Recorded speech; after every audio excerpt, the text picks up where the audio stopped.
habíamos visto que habían tres fases dentro de un proceso de contratación.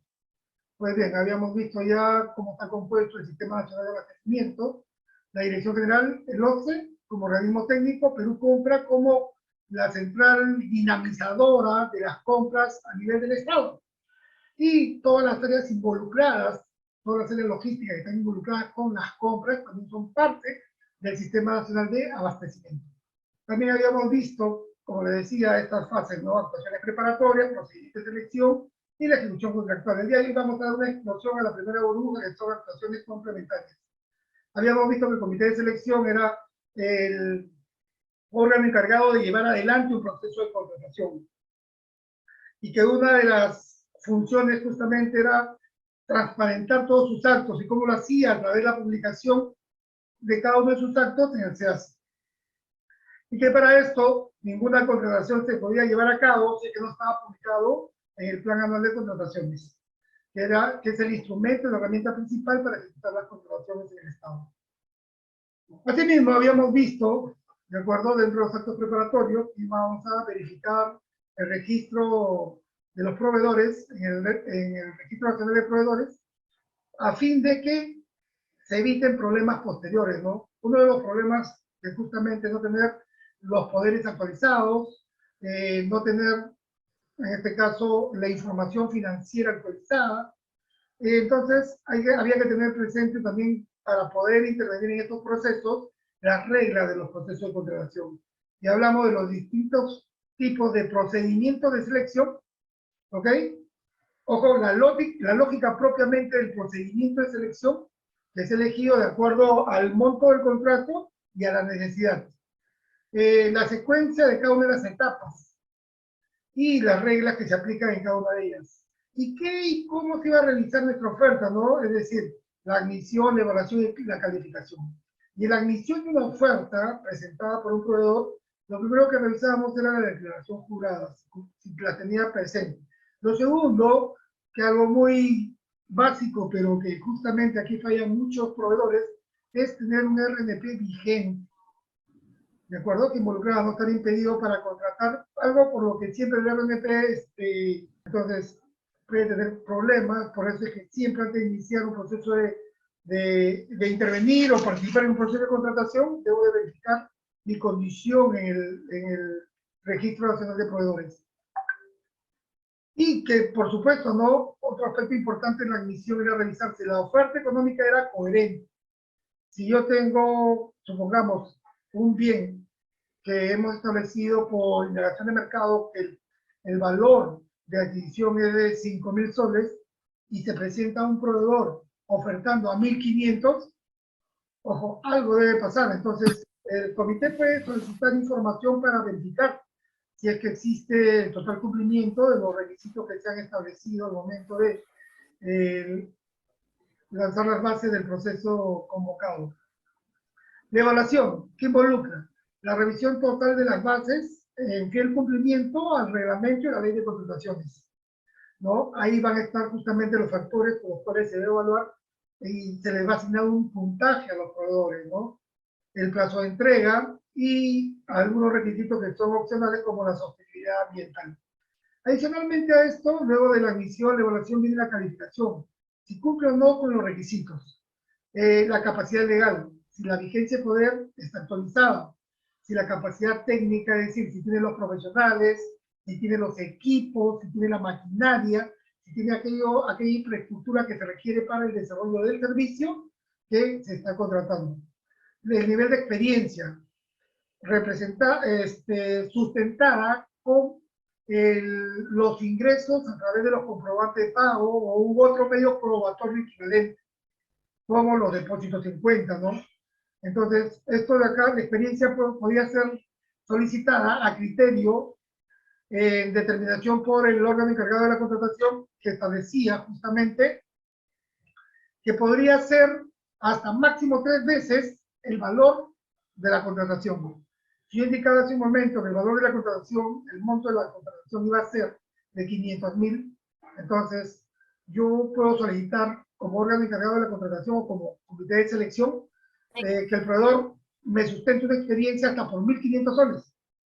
O puedo sustentar que me sustente una experiencia igual al valor del monto de la contratación, es decir, por 500 soles, o por el doble, por 1000 soles. Eso va a depender mucho de lo que establezca el comité en conjunción con el usuario, ¿no?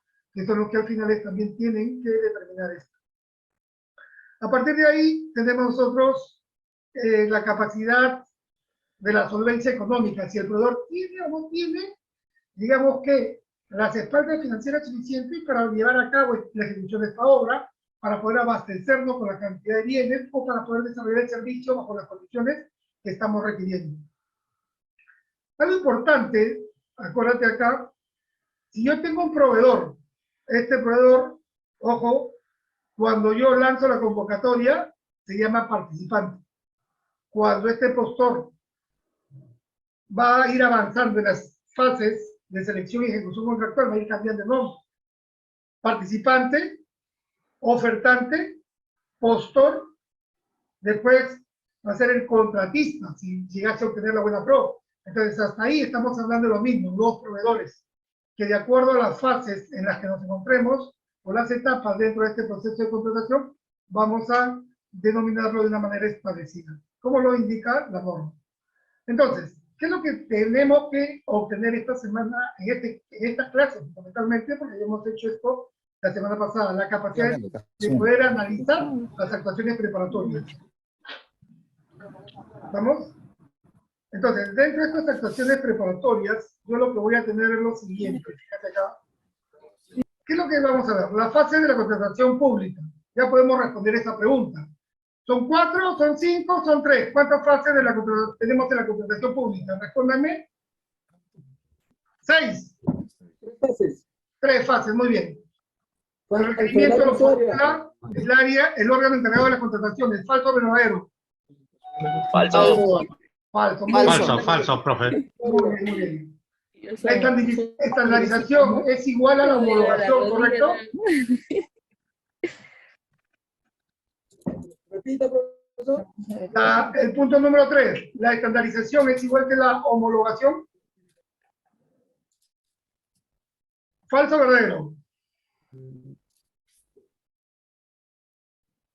Muy bien, yo los ayudo. Falso, señores.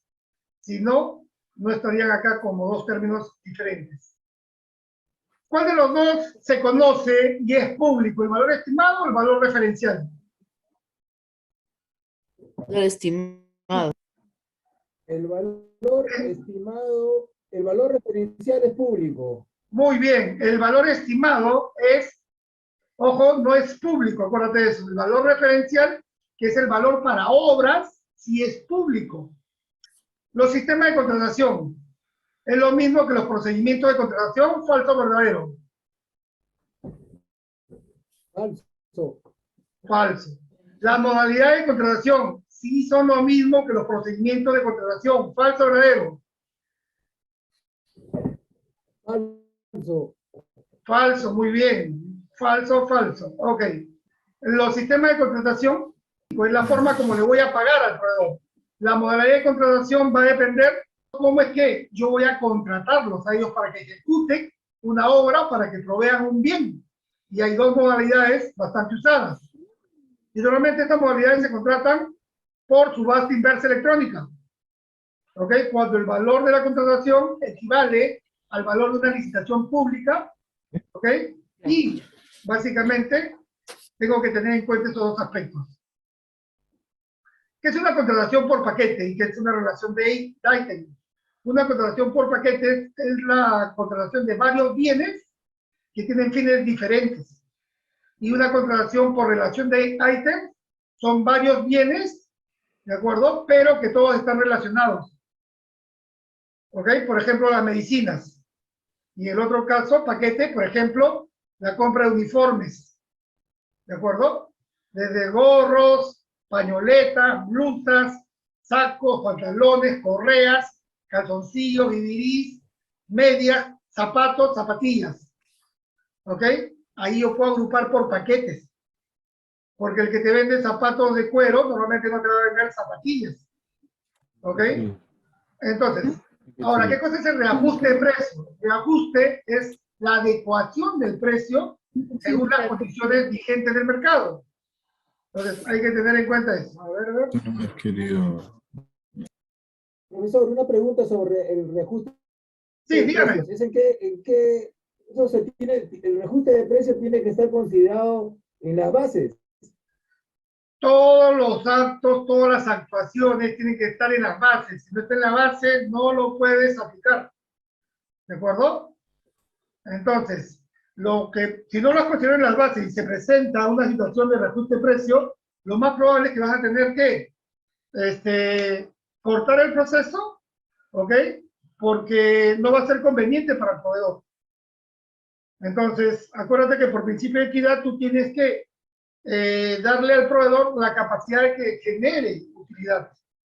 Y la entidad también, en ese sentido, va a generar la obtención de un mejor servicio o de los mejores bienes. ¿Ok? Sí, efectivamente, todo tiene que estar en las bases que establece el proceso de contratación en el expediente. Ahora, normalmente, si no lo has incluido tú, normalmente el proveedor te lo va a hacer notar en las observaciones.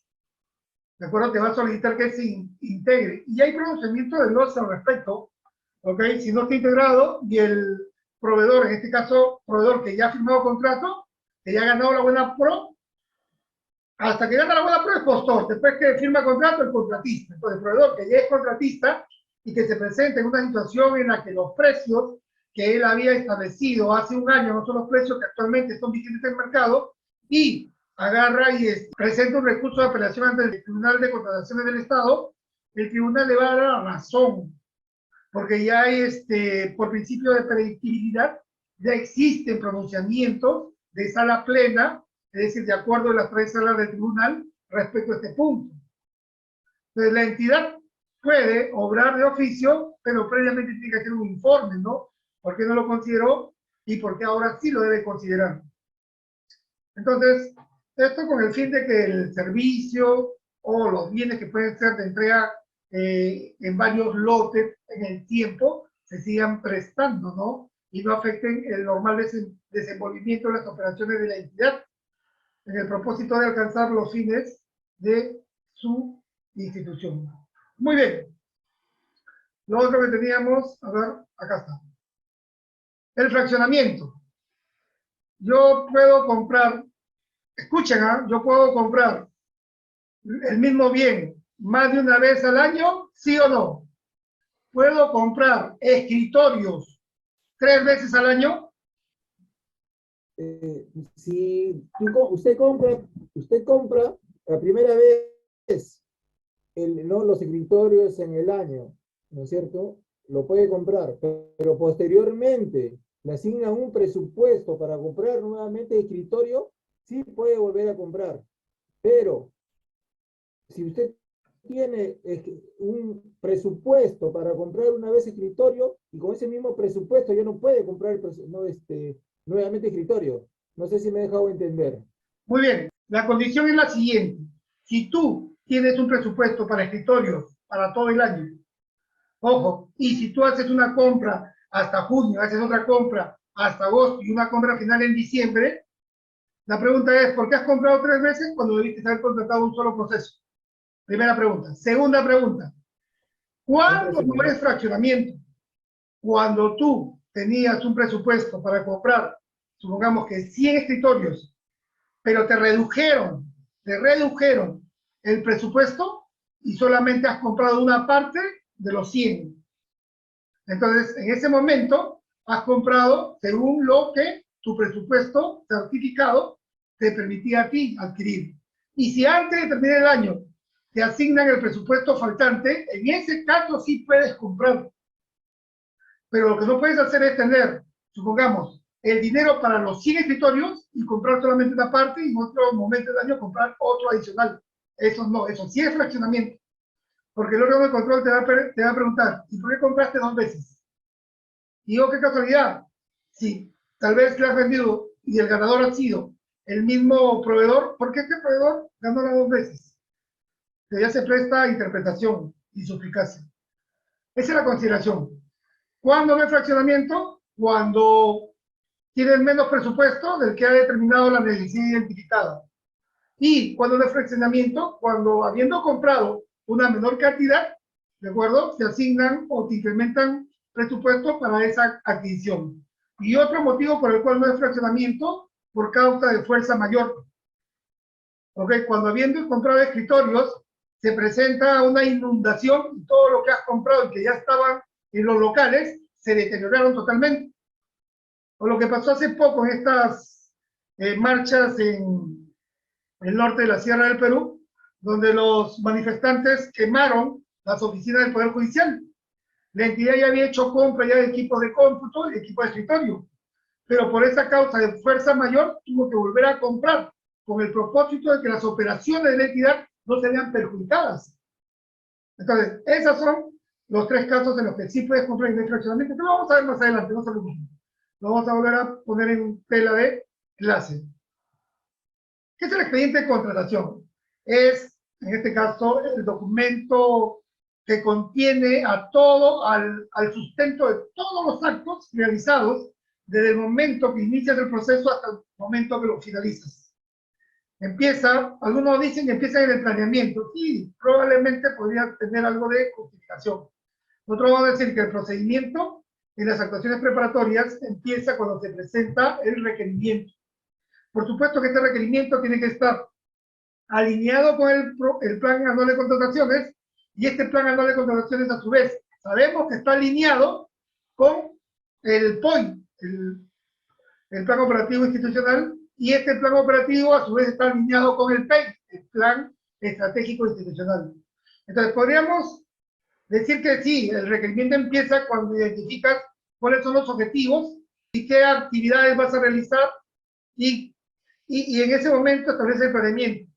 Y todo lo que vas a editar aterriza en el POI como acciones y después aterriza en el PAC como los insumos que requieres para alcanzar esas acciones, esas actividades y cumplir y lograr estos objetivos en un plazo de 1 año hasta 3 años como mínimo. Muy bien. Entonces, el expediente de contratación es el file donde están todos los actos sobrados, ¿de acuerdo? Y que tiene el sustento de todo lo que se ha dicho y hecho por el órgano que lleva a cabo el proceso de contratación. ¿Cuáles son los órganos a cargo del procedimiento de selección? Bueno, tenemos dos, ¿no? Puede ser el comité de selección o el órgano encargado de las contrataciones, que será de logística. El titular de logística puede nombrar a un trabajador del área para que lleve a cabo un procedimiento de selección. ¿Ok? Y en ambos casos es válido, lo establece la ley. ¿Qué cosas son las bases estandarizadas? Son las bases que tenemos que utilizar con el propósito de tener un trabajo más eficiente y lograr, básicamente, que se alcancen los fines dentro de los tiempos establecidos. Antes, de acuerdo, cada entidad tenía la directiva y elaboraba las bases según su criterio.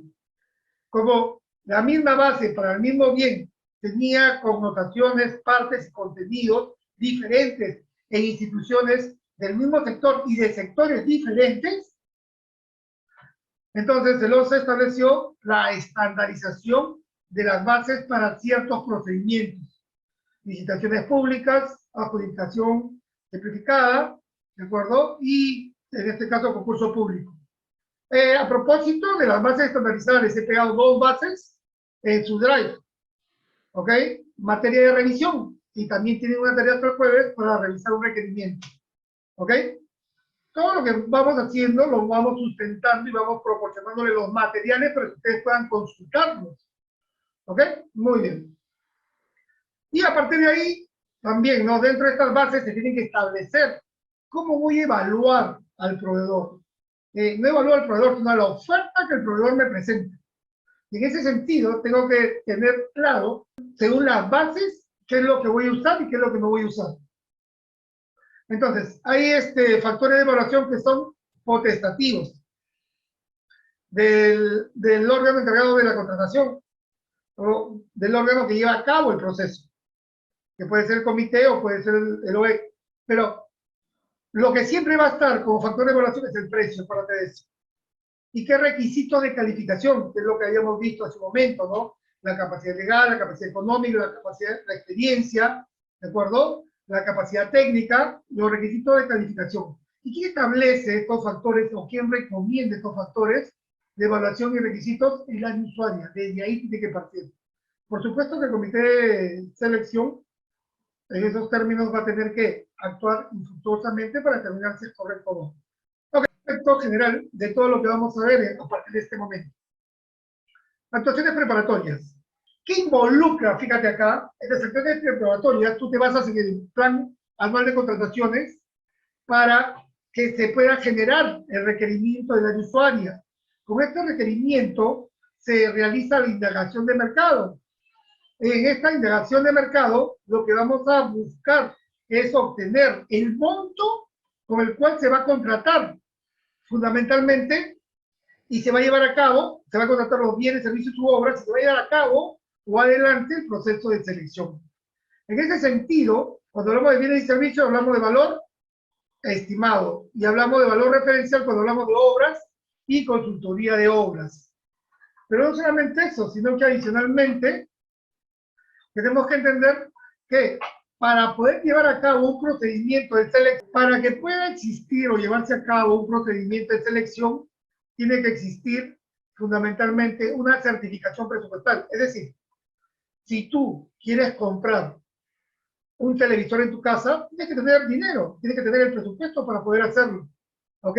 Entonces, al momento que vas a comprar, le dices, mira, acá está el dinero y voy a comprar el pantalón. O voy a comprar el televisor, perdón.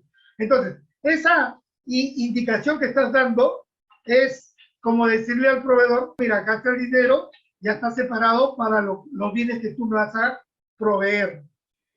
Esa certificación presupuestal la realiza el área de presupuestos. El área de presupuestos es el área que maneja todos los recursos financieros de la entidad. El área de logística solicita, el área de presupuesto confirma, ¿de acuerdo?, que existe, o también te puede decir que no existe la disponibilidad presupuestal. Y si existe, entonces separa ese dinero de todo el dinero que tiene, separa el dinero para que tú puedas efectuar e iniciar este proceso de selección. A partir de ahí, se genera el expediente de contratación, que normalmente tiene que determinarlo la Oficina General de Administración y Finanzas o el jefe, la jefatura de logística, dependiendo de la entidad donde nos encontremos. Este expediente de contratación, como hemos dicho, va a contener todos los documentos que sustentan desde el inicio hasta el final todos los actos que se han realizado durante el proceso de contratación. Esta oficina o el área logística designa si es un comité de selección o el mismo órgano encargado de contratación el que va a realizar o va a llevar a cabo el proceso de selección. Entonces, ya hablamos aquí de proceso de selección. Dentro de este proceso de contratación, deben tener un alto conocimiento, quienes participen deben tener un alto conocimiento del objeto que va a ser sujeto de compra, vale decir, del objeto de contratación. Si es una consultoría, si son bienes altamente especializados, si son bienes de uso general, ojo, o si son, en este caso, obras. Entonces, hay ciertas características que hemos visto que debería tener, ¿no? Por lo menos debe haber una persona que tenga la capacidad para dar o apoyar en los aspectos técnicos al comité de selección. Por otra parte, estos señores van a elaborar las bases. Las bases establecen justamente, ¿no?, los mecanismos a través de los cuales vamos a admitir las ofertas o las vamos a rechazar. Son los que van a determinar cómo voy a calificar, cuántos puntos voy a asignarle a cada una de las ofertas y si cumplen o no con la evaluación. Entonces, esos criterios que nos van a permitir admitir, evaluar y calificar tienen que estar expresamente señalados en las bases. Si no estuvieran, no puede ingresarse posteriormente luego de haberse integrado las bases. La integración es el perfeccionamiento de las bases, es decir, ya no puedes tocar ningún documento. Ok, y remontando un poco la pregunta anterior de su compañero, que indicó, y si no estaban los factores, en este caso para reajuste, y si lo observa, si estamos en la etapa de absolución de consultas y lo observa uno de los proveedores, en ese momento yo hago mi respuesta. Sí, efectivamente, no lo hemos colocado, pero dada la observación que ustedes han hecho y por necesidad hemos visto conveniente integrarlas a las bases y a partir de ahí puedes hacer la corrección. Pero si nadie te lo observa y llevas a cabo el procedimiento y para tu mala suerte en la ejecución contractual hay una variación tremenda de precios, de tal forma que hace imposible al proveedor seguirte abasteciendo, vas a estar en un problema. Entonces, por eso es que las bases hay que revisarlas permanentemente antes de generarlas. Y tiene el visto bueno del titular, por supuesto, todo lo todo. ¿Quién, a su vez, va a ser el que va a aprobar las bases, no? Hasta aquí. Todo esto de acá, señores, se denomina actuaciones preparatorias. No quiero desarrollar proceso de selección y ejecución contractual, pero lo van a ver y lo van a tener en su material, ¿no? Todo lo que involucre el proceso de selección, todo lo que involucre el proceso de ejecución contractual. Simplemente voy a decir que una vez que termino las actuaciones preparatorias, inicio la convocatoria. Y esta convocatoria va a terminar cuando se firma el contrato. Y en la firma del contrato inicia la ejecución contractual hasta la liquidación y pago de la obra o la conformidad y entrega de los bienes y pago al proveedor. O, en este caso, la conformidad con el servicio del servicio desarrollado y pago al proveedor del servicio. Hasta lo anterior. ¿Alguna pregunta? ¿Todo está claro? Por favor, háganme las consultas si tienen alguna duda. ¿Alguna duda, consulta? Disculpe que siga de repente con la fórmula de reajuste. O sea, la forma de reajuste sí o sí va en las bases. Para simplificada, concurso público y licitaciones públicas. No. Vas a ver tú que las bases, el reajuste de precio normalmente, en principio, va a estar para servicios. Ahora, no te quiero responder más allá porque es en materia de investigación que ustedes tienen que realizar. Pero lo voy a tocar más adelante. Por eso, permíteme no adelantarme un poco para poder desarrollar correctamente la clase. Pero que sí tiene que estar integrado cuando el servicio es continuo en el tiempo. ¿De acuerdo? Y que debemos mantener la equidad entre la utilidad que va a generar el proveedor y el beneficio que obtiene la entidad. ¿Ok? Y el reajuste de precios se tiene que aplicar. Ahora, hay reajuste de precios a través de un índice que otorga el Instituto Nacional de Estadística y hay un índice de precio por factor polinómico o monómico. ¿Ok? Cuando hablamos de obras. Voy a preguntar yo entonces. José Carrión, dígame, ¿es correcto indicar que dentro de los actos preparatorios debo de realizar la convocatoria del proceso de selección? ¿Falso o verdadero? Verdadero. Es falso. ¿Por qué? Porque el procedimiento de selección, que es la segunda fase, empieza con la convocatoria. Ojo, los actos preparatorios culminan con la aprobación de las bases. Y ya con las bases todas, recién lanzas tu proceso. ¿Correcto? Mucho cuidado con eso. Hay que ir analizando, chicos, porque si no, no sirve de nada que les esté explicando. Vamos. Ok, entonces continuamos. Les decía a ustedes, no voy a desarrollar todavía las siguientes dos fases. ¿Por qué? Porque sería mucha información que procesar. Por eso he visto conveniente solamente desarrollar la parte celeste en esta sesión. Caballeros, señoritas, ¿es lo mismo las etapas de contratación que las fases de contratación? ¿Falso o verdadero? Verdadero. ¿Puedes repetir? No le copié bien. Son fases. Son 3 fases estas. Ya. ¿Y las etapas del proceso de contratación también son 3? Ah, no. Ya. Bueno, para continuar. ¿Se acuerdan que en la clase anterior, cuando estuvimos viendo el CAC, o los que han hecho el trabajo del CAC, fíjense, por favor, cuando están revisando la ficha del proceso, nos habla en el lado derecho de la ficha, ojo, las etapas del proceso de contratación. ¿Ok? Las etapas, ahí nos habla de las etapas. Entonces, no es lo mismo la fase del proceso de contratación que las etapas del proceso de contratación. No es lo mismo el sistema de contratación que la modalidad de contratación. Entonces, vamos ordenándonos. ¿Ok? El día de hoy tienes que diferenciarme modalidades, sistemas, etapas, fases de un proceso de contratación. 4 términos.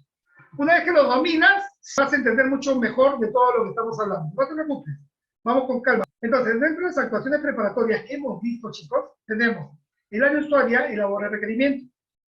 El órgano encargado de contratación recibe el requerimiento